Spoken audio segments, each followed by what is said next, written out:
zan ci gaba dai da yin bayanai na yau kuma akan sujjadodin nan na alƙur'ani guda 12.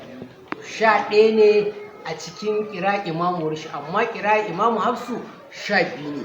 An samu ƙari da shi ne wanda mai risala ya kasu. Ga yadda suke, amma bari mu ba da fa'idojinsu. Na farko, idan baka haddace su ba ko ba za ka yi haddacewa ba, sai ka samu ka yi ɗaya bayan ɗaya. In na sujjada ta farko sai ka maimaita abin da na faɗa, sai ka tsaye da wayarka, sai ka tafi kai sujjada. In ka sujjada sai ka faɗa wa Allah bukatunka.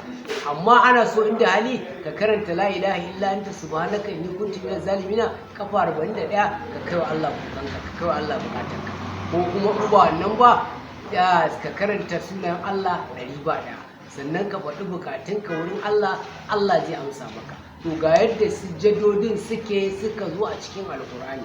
Sujjada ta farko ita ce ta cikin ƙarshen suratul a'rafi aya ta 206.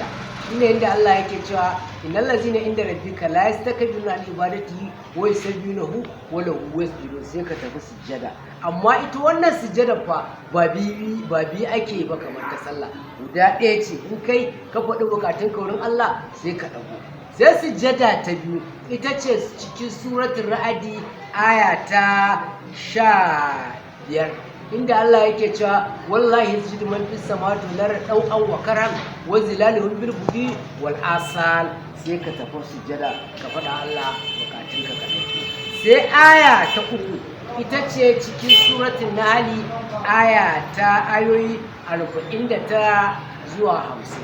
Amma zan karanto su ne saboda abun ne ba zan ci ya gargarta ba. Inda Allah yake cewa ya kafu na rabo min fawqin wa aluna mayumaru, shi tace na wani aluna din mayumaru din nan. Sai ka kallaki sai ka tafi sujjada ka. Sai sujjada ta hudu ita ce cikin suratul Isra'i aya ta 109, inda Allah yake cewa ya karuna lazqani yakuna wa yaziduhum khushu'a. Gashi nan duk kana ganin sa sai ka tafi sujjada ka faɗa Allah bukatunka. Sai sujjada ta biyar ita ce cikin suratul Maryam alaiha salamu, inda Allah yake cewa ula'ikal ladzina an'ama Allahu alaihim minan nabiyyin min zurriyyati adam wa mimman hamalna ma'a nuh wa mimman hadaina wa tabaina wa min zurriyyati isra'ila wa mimman hadaina jittabaina idza tutla alaihim ayatul rahmanu karu sujjadan wa bukiya. Sai ka tafi sujjada ka faɗa wa Allah bukatunka kai da shi ne asabar. Sai sujjada ta shida ita ce cikin suratul hajji aya ta 77, inda Allah yake cewa alam tara anna Allah yajidu lahu man fis samawati wal ardi wash shamsi wal qamari wan nujumi wal jibali wash shajari wad dawabi wa kaseeran minan nasi wa kaseeran haqa alayhi al azab wa man yuhinu Allah fa ma lahu min qurrati inna Allah yaf'alu ma yasha. Sai sujjada ta cikin suratul hajj, inda Allah yake cewa ya ayyuhal ladzina amanu ruk'u wasjudu wa abudu rabbakum waf'alul khaira la'allakum tuflihun. Ga ta nan shi ma sai ka tafi sujjada ka faɗa Allah bukatunka ka dawo kai da Allah ne. Sai sujjada ta 7 ta cikin suratul furqani aya ta 60, inda Allah yake ce mana wai zaƙi da musjudu rahmanu qalu wa man rahmanu anasjudu lima tamuruna wa zadahum nufura. Sai mutum tafi sujada ya faɗa wa Allah bukatunsa. Sai sujada ta 8 cikin suratul namli aya ta 26, inda Allah ya ga mana cewa Allahu la ilaha illa huwa rabbul arshil azim. Sai ka tafi sujada ka dago. To sai sujjada ta 9 cikin suratul sajadati aya ta 15, inda Allah ya gaya mana cewa inna ma yu'minu bi ayatina allazina idza zukiru biha kharru sujadan wa sabbahu bihamdi rabbihim wa hum la yastakbirun. Sai ka faɗa Allah bukatarka ka dago kai da shi.